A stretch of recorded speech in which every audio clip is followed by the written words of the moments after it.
Hello and welcome back to Rage Gaming and More Wild. Today we're talking about the big reveal for Title Update 3, revealed at Gamescom during opening night. Yoshida came out with, of course, Ryozo to do this collab event and talk about their experience and how excited they are for it. They're doing this crossover where we're getting Chocobo in Wilds, which honestly fit great in that format of riding around on a sacred. It just smoothly fits into the world somehow. Looks like it could always be there. Meanwhile, if you look at what they're getting in Final Fantasy, they're getting the sacred. So I imagine that'll work as a flying mount in its glide form as well. They pick from Wilds, the flagship. They're going to have Arkveld as a unique hunt, like how in the past, when we had the Behemoth in World, they got Rathalos as a special raid in Final Fantasy XIV. This collaboration was something that we expected to see in Wilds at some point. They talked about it in interviews in the past where they were looking back on the Behemoth collaboration and they were like, that was really fun, that was really cool, we got to do some really unique stuff, let's do it again, you know, in a joking, happy way. Like at some point, if the stars aligned,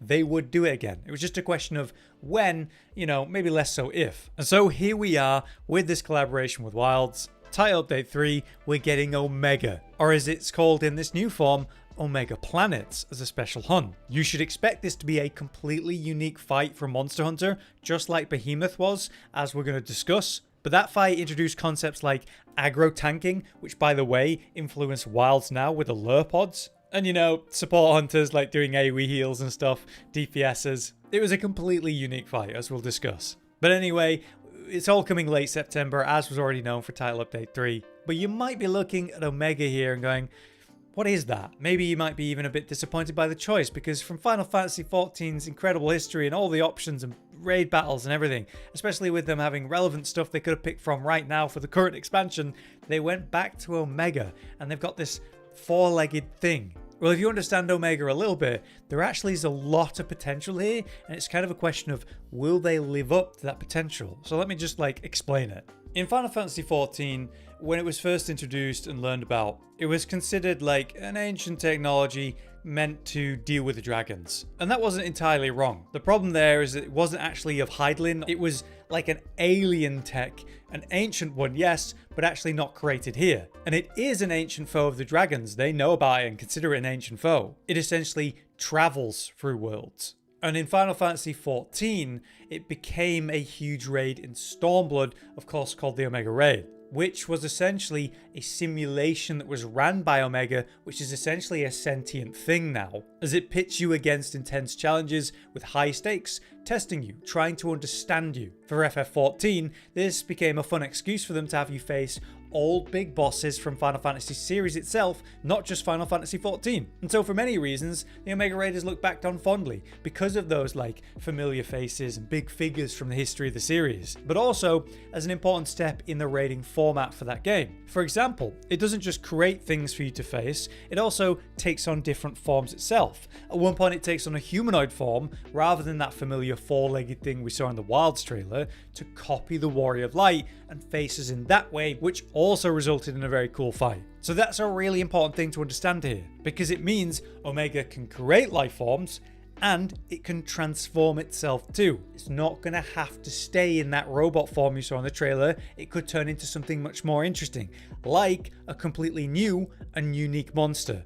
After facing you initially in that first form, it could turn itself into a hunter if it wanted to. Will they go that far?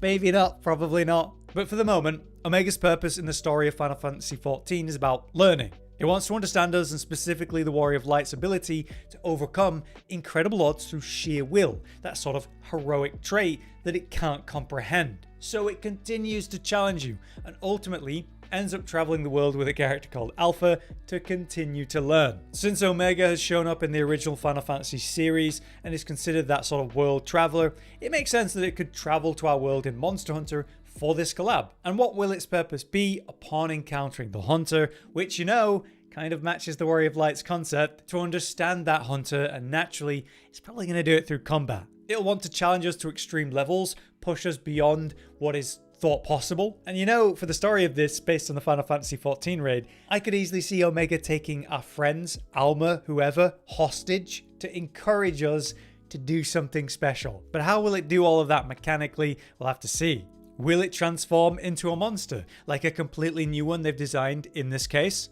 Or will it go the route of introducing fan favorite forms. So maybe we don't get Fatalis again, but we get like a form of it through Omega, which would be really cool. But obviously they've got a massive list of options they could go for this concept. I do think it's actually possible that we could see some transformation stuff via this version of Omega, because it comes from Final Fantasy XIV's Collab, where that kind of thing was happening, where it was turning into those goop pools and transforming. But obviously, through the Final Fantasy history, we have seen this familiar spider mech form represent Omega many, many times, so they could just stick with that. But obviously, this could all tie into the idea of guardians and construct monsters, because it kind of fits that category. And what it could do is kind of create a new guardian. Anyway, based on a conversation with Josh about all of this, he feels it could go a couple ways. Say your lowest expectation is that this is Omega and it's just going to be this four-legged mech form and that's it, as seen in the trailer. A reasonable expectation is that it could do something with its concept of transforming, so it turns into a monster, which could include old fan favorites not currently in Wilds. Overall, for a choice then, it fits really well. The lore justifies it traveling here. There's a ton of potential in what it could do. And hopefully it goes beyond just being the four-legged fight.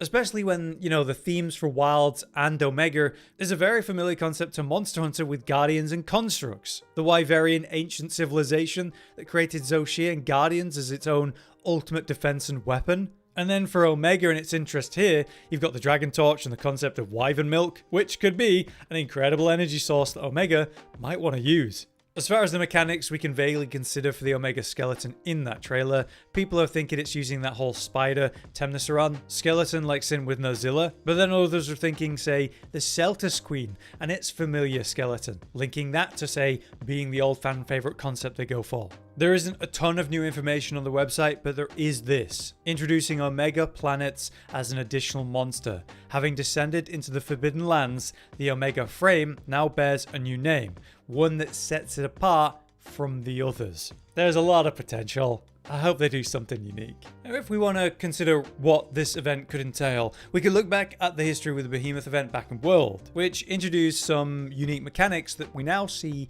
in Wilds today, but also throughout quite a lot of fights for Monster Hunter after its fact, where basically, you know, the comet pull down, where you gotta hide behind the rocks and then there's a big explosion, and if you're behind the rock, the boulder, whatever, you survive. Well, we see that with so many other monsters. If we want to look at Wilds, they're literally still doing that with dahaad, where you have to pull down a boulder to have something to hide behind to avoid its explosion, unless you're just sick and iframe it. So this whole one shot with a comet idea, it comes from Behemoth. But not just that.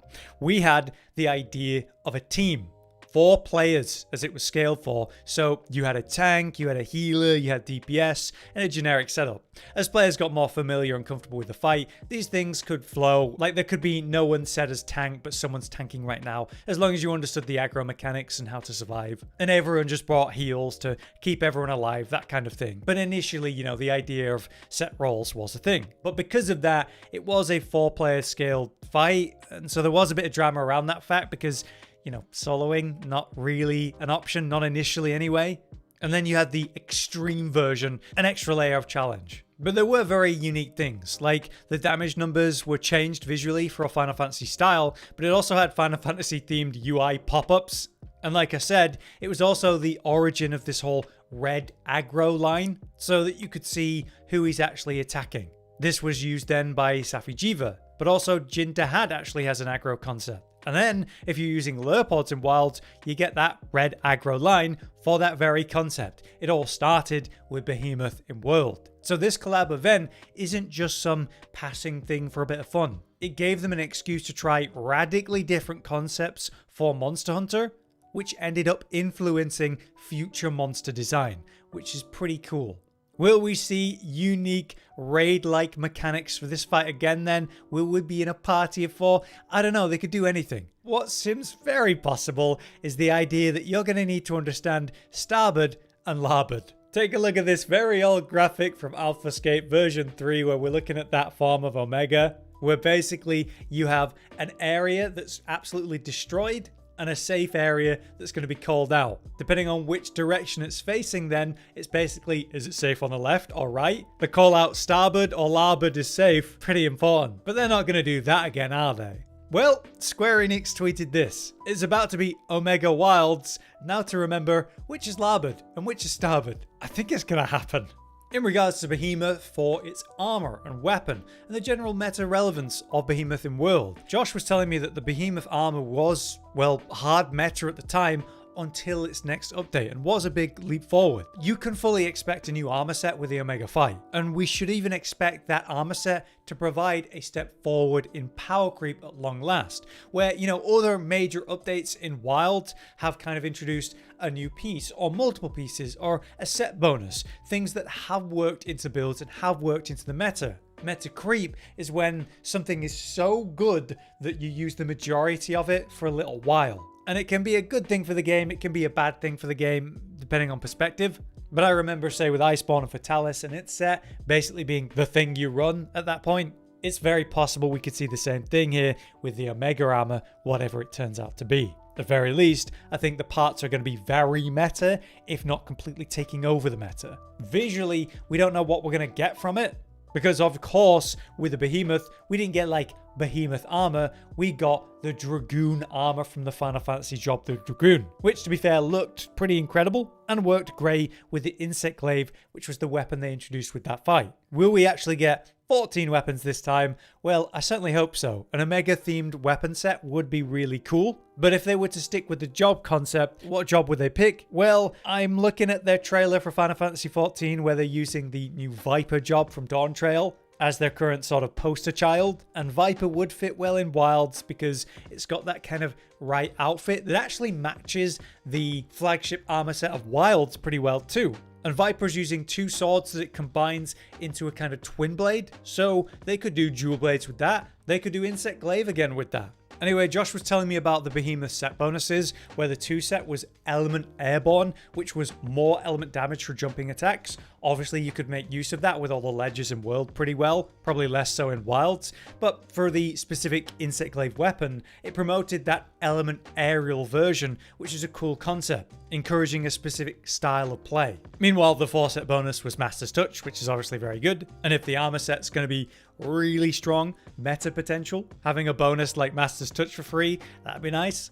But let's just bring it to the end here. Basically, I hope that gives you the context to what Omega is, what this might turn into, the potential of it turning into a new monster, a fan favorite, the overlapping concepts between Omega and the constructs and guardians and ancient civilizations like the Wyverian ancient civilization we see in Wilds.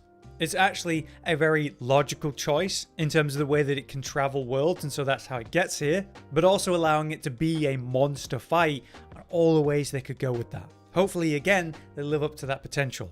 But at very least, we should expect it to influence the meta and also provide some really cool new stuff. Of course, when we learn more about it, we'll be back to talk about it more. But until next time, I've been Hollow, you've been you. Thanks for watching. Josh, Cotton, and Hollow with the videos, dropping the humor like a hammer on your tippy toes, bringing entertainment on a daily arrangement to take our insanity and turn it into entertainment. Yes, I said entertainment twice, to reiterate that it is nice to look into your faces on a mostly daily basis when you let us in your homes to make the whole world a stage. Goodbye.